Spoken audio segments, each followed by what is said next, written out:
From MTN, the Montana Television Network, this is Face the State. Good morning, and welcome to Face the State. I'm David Parker, MTN Political Analyst, joined as always by MTN Chief Political Reporter Mike Dennison. Former Governor Brian Schweitzer was fond of saying that Montana is the Saudi Arabia of coal. We are the nation's sixth largest producer. While some say we haven't done enough to tap the state's true potential for coal production, others argue we need to wean ourselves from coal in favor of cleaner alternatives. To join us to talk about coal and Montana's future, Mike and I are joined by Charles Denowh, spokesman for Count on Coal Montana, an organization founded by companies and organizations favoring additional coal extraction. And joining us as a critic of coal, we have Hedges, Deputy Director and Lead Lobbyist for the Montana Environmental Information Center, a Montana nonprofit devoted to environmental advocacy. Thanks. Welcome to the show, both of you. Charles, Ann, great for you to come down to Helena. Thank you. Thank you. So Charles, let's start with you. I mean, obviously, coal is a really important part of Montana's economy. How important do you think coal is to the state, our revenue structure, and the future of the state? Well, there's no doubt that coal is one of the most important economic drivers we have in our state. It supports thousands of jobs, billions of dollars worth of economic activity in our state, and is the foundation for our tax base. It supplies hundreds of millions of dollars in tax revenue biennially. So there's few industries out there with as much opportunity for growth as coal. We have more coal than any other state in the nation, and it's worth a lot. It's worth about $1.5 trillion. And so that's why I think the biggest challenge our state faces right now are all the political attacks against coal that are trying to shut down the industry and eliminate those coal jobs. So, Ann, let's drill down a little bit and take what Charles is saying here. If you look at the figures, and I just grabbed this from the Montana Department of Revenue, the state received $75 million from the coal severance tax and coal gross tax. The coal severance tax is used to fund local infrastructure projects, loans for renewable resource projects, libraries, park acquisition. I mean, at the end of the day, if we kill coal, we have jobs that are lost, we have revenues lost, and ironically, it hurts our movement towards clean energy. How would you respond to that? I would respond by saying one of the smartest things we ever did was set up a trust fund. I wish we had the same trust fund for oil and gas extraction, but we have a trust fund for coal because we knew it was a non-renewable resource. We knew it was going to come out of the ground and it could never be put back, and we wanted future generations to benefit from that loss of that resource. And that resource is it is paying dividends. It is going to pay dividends for the rest of our lives. And that is an incredible asset and wonderful. It really does help drive Montana's budget. When they go through the budgeting process, those coal tax trust fund revenues are really important for funding all the important things that you talked about.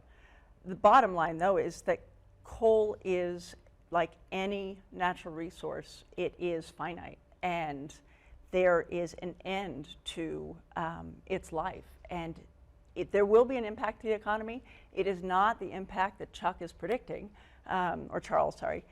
It is going to have an impact, though, and it's a good idea that we start planning now for what happens when we start losing some of those revenues. But the good news is that trust fund will continue to generate revenue for generations to come.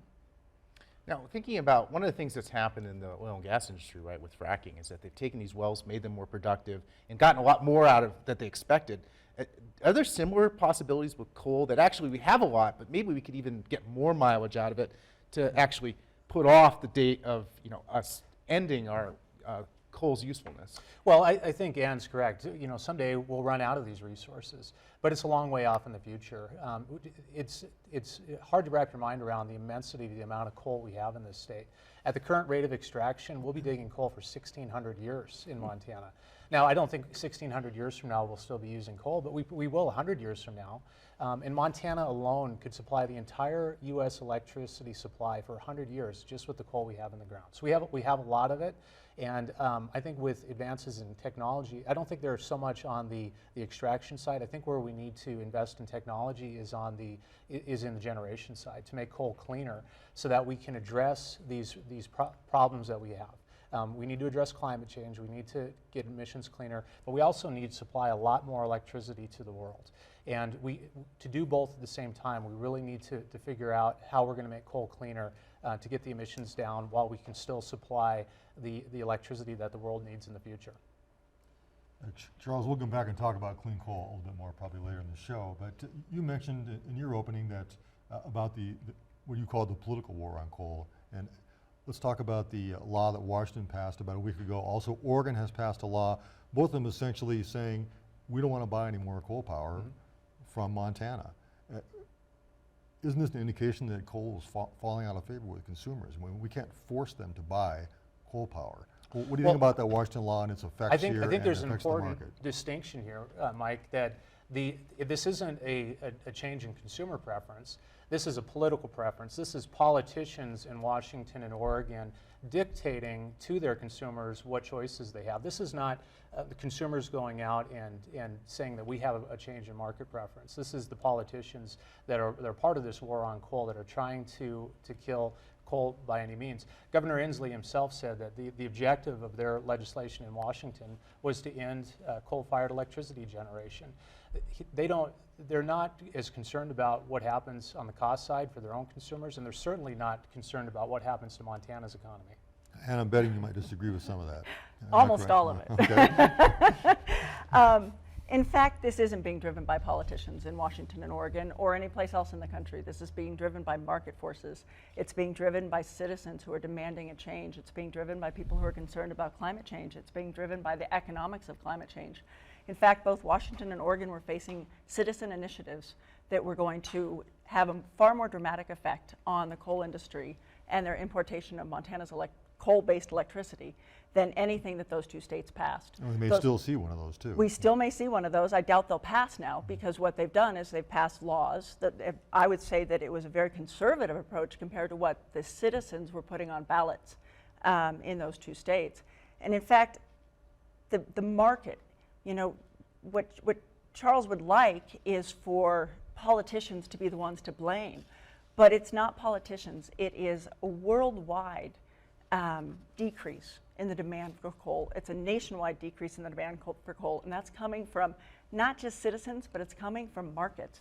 And when you have people like JP Morgan and Morgan Stanley and Citibank saying they're not going to fund any more coal, the problem is the coal industry can't find funding to keep itself afloat, which is why you're seeing so many coal companies going bankrupt. The market is disfavoring coal because in a competitive marketplace, coal is not winning out. It is losing to things like natural gas and wind and efficiency. Let me correct one thing that Ann just said. The market for coal is not decreasing, it's increasing. Over the next 25 years, the Obama administration projects that the coal consumption is going to increase 10% domestically. And internationally, coal consumption is projected to increase by 65%. So coal is not on the decline. Growth has slowed, that's true, but the amount of coal that we're going to be consuming 25 years from now is projected to be even greater than it is today. Now, speaking of the market, let's pull up that one graph we have of some of the cost that Northwestern Energy consumers face here in Montana, looking at the types of energy that they consume. And we can argue about this graph in many ways, but you notice from Colstrip, the power that they bought about 6, 7, 8 years ago is among the most expensive of the power that they buy. We have wind in there, we have some other, we have hydro and some other mixes in there. And now this graph, although it may not tell the whole story. First, let's start with you, Ann. Doesn't this graph leave out some things like the integration costs for wind? And is it fair to point at this and say Colstrip power is more expensive than a lot of things? And the key is the red bar there. That's the Colstrip power, Yes. just for the viewers to see that. Yeah. Right. It's important to note what this graph is showing. And it is, you know, it's a snapshot. It is a tool, but it is certainly not the whole picture. Colstrip being the red line, and then your two lowest bars are wind energy. Those are the wind energy that Northwestern buys, both from Judith Gap and its own Spion Cop. Prior to 2012, the Public Service Commission in this graph included integration costs in the cost of Judith Gap. And at that time, you could see that integration cost was almost identical to what Judith Gap is now. And so its integration costs are not that high. They're probably higher than they were in 2012. Everything's higher than it was in 2012. But that graph is important, and then you also have to consider what is the mid-C. So if somebody went out on the open market like Northwestern or our major industrials, and they went and bought power in the mid-Columbia region, so our region for power, and the cost of power, peak power production Now, the newest figures for that price is that by 2022, that number is going to be $31 per megawatt hour. So you can go out on the market now and buy power for that lowest line that Northwestern is paying for its resource. So power costs are actually, we have a glut of power in the market in this region right now. And it is the truth that Colstrip is one of Northwestern's most expensive resources. It has been for years and years and years. The other most expensive resources are also fossil fuel-based resources. It's expensive. It's expensive because you have to pay for the coal that comes out of the ground. You have to pay for pollution controls. You have to pay to clean up the water contamination that's out at Colstrip, which is extensive. I mean, there's a lot of externalities. And now, Charles, this graph would certainly indicate that the coal-fired power may not be the best deal. What's missing from some of this information? Is there something that we're not seeing in this graph that you'd like to talk about? Well, certainly. Well, first of all, this graph does not. This is what Northwestern pays to Invenergy at Judith Gap, for example, for that power. But it's not taking into account what Northwestern has to pay for firming power when the wind isn't blowing. And sometimes when they have to go out on the spot market and buy power to backfill when the wind isn't blowing, it can be really expensive. So that cost isn't included in here. And I'd also point out that this is the post-subsidy cost. So really we're paying for this power twice. First, we're paying for it as taxpayers in the form of the subsidy, and then we're paying for it again as consumers. The wind power. The wind power, yes. That's right. So really when you look at the all-in cost for wind, on the average around the country, it's between $82 and $85 per megawatt hour, which puts it off the upper bound of this chart. But I think the bigger point here is that this is just, it's not real informative just to look at these relative prices. You also have to take into account the entire energy system in the mix. So the one thing that coal provides that wind does not is stability to the grid. You can't run an energy grid of this scale that's all wind, just because wind is so variable in the power output. So you have to have a baseload generation like coal to supply grid stability. The other thing is deliverability. Say there's a hot summer day and energy consumption increases. Well, you can't really go to a wind energy facility and scale up their power output efficiently like you can at a coal plant. To meet that increasing demand. So we can't just look at these relative prices on their own. It's a much more complicated system than that. And when consumers are buying power from Colstrip, they're paying for those other things as well, the grid stability and the deliverability that coal-fired generation provides. So let's talk about solar and wind. I mean, Charles brings some important points. Obviously, the sun sets. Wind is a variable problem. I mean, really, at the end of the day, there's a lot of emphasis on renewables, but if you actually look at the picture nationally, renewables are only about 7% of electric generation. And on top of that, there's still this problem with battery and storage. So, I mean, yeah, renewables are important, but we're not there yet. I mean, we need coal. We are there. We are there. And wind and solar are out-competing coal in the marketplace now because they are cheaper. And that's wind and solar that are firmed. And there's different ways you can firm those energy sources. You know, when you talk about subsidies, let's talk about subsidies to the coal industry. Well, let's not. Coal industries don't receive subsidies. They do. They receive so many subsidies, and they have, and they're subsidies that are locked into the system. But wind and solar are outpacing coal on a regular basis. The market loves wind and solar. They are crushing, according to Bloomberg News yesterday, they are crushing fossil fuels in the marketplace today, not just in this country, but all over the world, because their prices have plummeted at the same time that their costs, the cost of installation has plummeted. So you now have them competing on a regular basis, out-competing coal and natural gas. The market is the market, and you can't change that. And since 2000, the market has been turned on its head when it comes to wind and solar installations and the price of those products. And consumers are starting to demand them because they are cheaper. And utility commissions, you know, we can't take out of this mix, this discussion, the fact that utility commissions are charged with making sure that rates are reasonable and that these investments in these plants are prudent. And if you think that utility commissions don't take their job seriously, then you haven't been paying attention to utility commissions. And they are not helping this transformation to clean energy because it's more expensive for consumers. They're helping this transformation to clean energy because it is competitive with the existing marketplace in fossil fuels. I want Charles to come in and respond to your point about subsidies. You say there are no subsidies. Explain how you say there are no subsidies, and explain your position on why there are subsidies.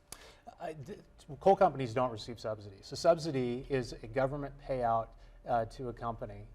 Could be research and development funds. It could be some other form of support. Coal companies don't get those types of supports. What Anne's trying to conflate here are tax expenditures. So if a coal company goes out for a regular business expense and deducts that from their taxes, she's calling that a subsidy. They're not the same thing. That would be like saying that every homeowner in Montana is subsidized by the federal government when they take their homeowner tax deduction. It's not the same thing. It's not a direct payout from the government like wind and solar companies get. Ann? It is a direct payout by the government. What is the payout, though, to coal companies? It varies, and there's a whole bunch of them. So you have Signal Peak, for example, who came into the legislature and got $1 million tax break at the very last minute of the session when Schweitzer was the governor. You know, you have the same company that came in and got a tax break from local governments at the very last second from the legislature. You know, they get these deductions. Then they come and they go on public lands and they pay a fraction of the cost that they would have to pay to the private sector to mine coal. And then there's a subsidy of water pollution. And these things have been, these mines have been destroying water quality in the area of these mines in Montana for a very long time. And nobody has called them on it. Nobody has made them clean up their mess. Nobody has made them restore the streams that they have either completely taken away or they have polluted. Those are subsidies in my mind. Some of them are direct financial subsidies, and some of them are just the fact that they get to do something that nobody else gets to do with our water. I got a couple points I want to make. First, I want to go to Charles here real quick. Look, isn't this political war on coal really disingenuous? I mean, at the end of the day, Colstrip's plants 1 and 2, they're old. These coal-fired plants have about a 40-year operational rate. We're getting at that point with 1 and 2. Aren't they really just, don't we need to shut them down because they're not as functional as they need to be, and it's expensive to replace them? I don't think we'd be having this discussion today about the future of Colstrip and about the future of the coal industry if it weren't for all of the political pressure that's coming down on the industry. And let's be clear, it's with the objective to eliminate coal mining and coal generation. So we've got a plethora of federal regulations, the big ones, the president's carbon regulations, but it's far from the only one. Put these all together, and there's a tremendous amount of political pressure that has distorted the market. We're not operating in a normal market condition when it comes to coal today. If we could relieve some of those political pressures and allow coal to compete in an open market, then I don't think we'd be having this discussion. Let's pull up that next graph I've got there about electricity generation. And I got this from the Department of Energy. And basically, it looks at sources of where we get our energy from electricity, coal, and I have coal outlined there, natural gas, and renewables, which is way down at the bottom. It's kind of hard to see. But basically, coal has been steadily declining at 48% to about 1/3 today. Natural gas is actually increasing its share, and even China is moving away from coal. So at the end of the day, aren't we basically, Ann's point about market, isn't she right on that? But at the same time, she's wrong on the renewables. It's increased from 2 to 7%. So at one hand, we have coal decline because of market. On the other hand, renewables are just not going to cut it. It's natural gas is where the story is. Let's start with Charles. Natural gas is at an all-time low. And there's a great deal of price volatility in natural gas historically. So you can take your bet on where you think it's going to go, but I think it's going to start to go up eventually. That's one of the reasons that historically we've used so much coal for our baseload generation, is because there aren't those drastic price fluctuations like you see in natural gas. Ann? You know, the coal market, coal is getting out-competed by natural gas, no doubt about it. I don't think anybody in the marketplace is going to argue with that. It's just honest. For the first time ever, we're seeing natural gas produce more energy, or electricity, than we're seeing with coal. And that's where you saw the intersection of those 2 points there. That's a really telling sign of where coal's going. It used to supply 50% of this country's electricity not very long ago, and now it's down. It was down at 33% 3%, I think, recently. That's a significant difference. At the same time, you're seeing, while renewables are still down here, they're doubling on a regular basis really rapidly, and they are outpacing everybody's projections. And you are not seeing any market analysts say that they think natural gas prices are going up anytime soon. What you're seeing are the projections are that natural gas is going to stay really inexpensive for a very long time. And coal just isn't competing. You have, the UK, which was built on coal. It is like the first superpower built on coal. And they are now using as much coal as they did in 1850. You're seeing this change all over the world. You're seeing it in this country. And you're seeing it because of climate change. And if you ignore that conversation and the pressure to address that issue, then you are missing really important market forces. I would agree with Chuck. There are things at work that are driving the market, and a lot of that is concern about climate, because climate change is expensive. Now, we've been talking a lot about Colstrip, which is of course not the only coal-fired plant in the state, but it's the biggest one, and it's the one we talk about a lot. I'm just wondering what you think policymakers can or should do to quote-unquote save Colstrip. First of all, we have the governor's proposal just last year to take a look at some options. I'm wondering what you think of that, Charles, and also Ann, when it comes back to you, whether we need to do anything to save Colstrip and whether anything can be done. Let's start with you talking about what we should do and what the governor's proposed. Well, I don't have an answer on how to save Colstrip right now. But I do know that we have to save it because it's just too important to Montana's economy. We're talking about losing 7,000 jobs, $1.5 billion hole would be shot in our Montana economy. We lose over $400 million in biennial revenue. I mean, this is an economic shock that would be greater than the Great Recession had the impact on Montana. So we have to do something to save Colstrip. I think the first place to start is for our elected officials to really work together to fight back against these federal regulations and take some of the political pressure off of Colstrip and the greater coal economy. I just have to address the numbers he is using, because they're coming from a Bureau of Business and Economic Research study that came out, Northwestern commissioned in the fall. And that study says that we're going to close all 4 units of Colstrip by 2022, and we're going to tear out the transmission system that goes to the West Coast. And nobody, including Northwestern, is proposing to do that.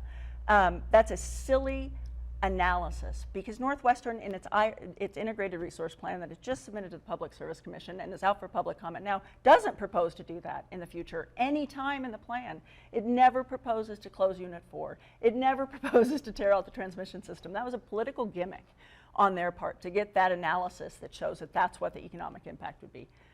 That aside, Colstrip is subject to market forces. You have a plant that was designed, Unit 1 and 2, the 2 older units, designed to last for 30 years. They are going on 40 years. They are increasingly expensive. The best analysis we have is out of the Washington Utility Commission. They are responsible for making sure that their ratepayers aren't paying too much for energy. And they have found that it is not prudent to continue to invest in that plant. You have Talon, who is a spin-off of PPL. PPL couldn't sell that plant. It tried to sell that plant. Northwestern said that plant and Corette had a $340 million negative value. So Northwestern said that PPL was basically going to have to pay it $340 million to take that plant off its hands. PPL didn't sell the plant to Northwestern. PPL didn't sell the plant to anyone despite trying, and PPL had to spin off Colstrip and form a completely new company with Talon in order to get rid of that asset. Now you have Talon's CEO saying, we want to exit the Montana situation. You have the financial analysts like UBS consistently telling Talon to get out of Colstrip because it's a deregulated market and there's a glut of electricity in the market. They can't sell their energy for what they need to sell it for. So you're saying that we can save Colstrip, or I want to differentiate. There's a really important distinction here. When you say the term Colstrip, are you talking about the town of Colstrip or are you talking about the plant? We cannot save units 1 and 2. I disagree, and that's where I think our energy should be focused. This discussion should be focused. Every discussion in the state should be focused. How do we help that community of Colstrip transition to a different future than what they have today? Because that future is going to change whether they like it or not, whether anybody likes it or not. 1 and 2 are going to go offline. If you keep I mean, we've got the transmission lines there, That's- all right? it's a- So what if you had wind and solar there? But let me ask you this. Are those jobs, if you put wind and solar there, really going to replace jobs? You're talking about a median income in Rosebud of $50,000 a year for median family income. That's above Montana's 46. Look at Anaconda and Butte. Those jobs are gone, and Right. those places are not doing well. Well, you know, you can either let the world take over, or you can plan for a future in which you have some say in it. And wind and solar jobs do pay. They may not pay as much as that coal job, but let's be clear. Nobody, not Obama, not the EPA's Clean Power Plan, not us, nobody's saying close that plant tomorrow. Everybody's saying that plant is going to close in stages. And Puget Sound Energy, the biggest owner in Colstrip, they're sitting out in Washington, they're not in Montana. They have made a commitment that there will be no layoffs of existing workers if units 1 and 2 close. I haven't seen Talon make that same commitment. But if we can keep those jobs while 3 and 4 are still operating, we can put people to work doing reclamation, remediation. There's a lot of that to be done out there. It's a mess out there. And you can put people to work on a wind farm that's being proposed out there. You can put solar panels out there. You can make that plant into something called a synchronized condenser, which helps regulate the voltage on that transmission line to the West Coast. There are things to do that we can do, but they're not going to happen if we don't talk about them and we don't plan for them. So Charles, why shouldn't we be planning a possible alternative for the next generation of power generation, or whatever the next economic thing is? We know that economic dislocation happens in our economy over the years. Why shouldn't we be doing that?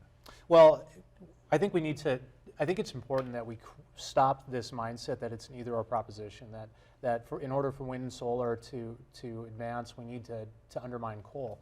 We need more energy in this world. Over the next 25 years, energy consumption is going to increase by 70% across the globe. We need a lot more wind, we need a lot more solar, we need a lot more coal. If we're going to make coal cleaner, we've got to invest in the technology. And I think Colstrip's probably a good place to start. That's one solution, is to figure out a way to make Colstrip a test case for carbon capture technology. So we have a little bit of time left, about a minute or so, but real quick. Clean coal technology, I hear a lot about it. Really, is this doable? Quick answer, and then we'll get Andy. It's in its infancy, so it's high cost right now. Wind and solar in their infancy were high cost as well. We haven't invested enough dollars in the technology. We need to invest more, but as it matures, it's going to become more cost competitive. Is it an option? No. How Why? much more do people want to pay for electricity? Do people really want to pay a premium for coal electricity when they can get their electricity cheaper using other sources like gas, wind, and solar? It just comes down to what is the consumer willing to pay, and they're not willing to pay that premium to try to make coal clean. It hasn't worked yet. Nobody's figured out how it's going to work, and it's not worth investing in. What about nuclear power? Not in Montana. Well, yeah, but grid overall, is that something that you would find acceptable? No, outrageously expensive. I mean, you have to look at opportunity costs. You cannot put your money into a nuclear power plant and not say, what could I have done with that money that would have been cheaper for consumers and better for the environment in the long run? We're not going to solve climate change, and we're not going to solve energy poverty if we start taking options off the table. We need to get creative. We need to let the entrepreneurs go to work and figure out the best technology. Let's not let bureaucrats remove options. And I would say they already have. Well, clearly we have a complicated energy picture here in Montana. We have coal. We have to figure out what we're going to do with coal. Is coal going to stay? It's going to go. It's an important part of the economy. It's been great talking to Ann and to Charles today about the energy future here. Join us in 2 weeks where we'll talk about presidential politics, Montana politics, where we're going to have 2 great guests to kind of duke it out about what the Democrats and Republicans are going to be up to. Thanks for joining us in Face the State. You've been watching Face the State, a presentation of MTN, the Montana Television Network.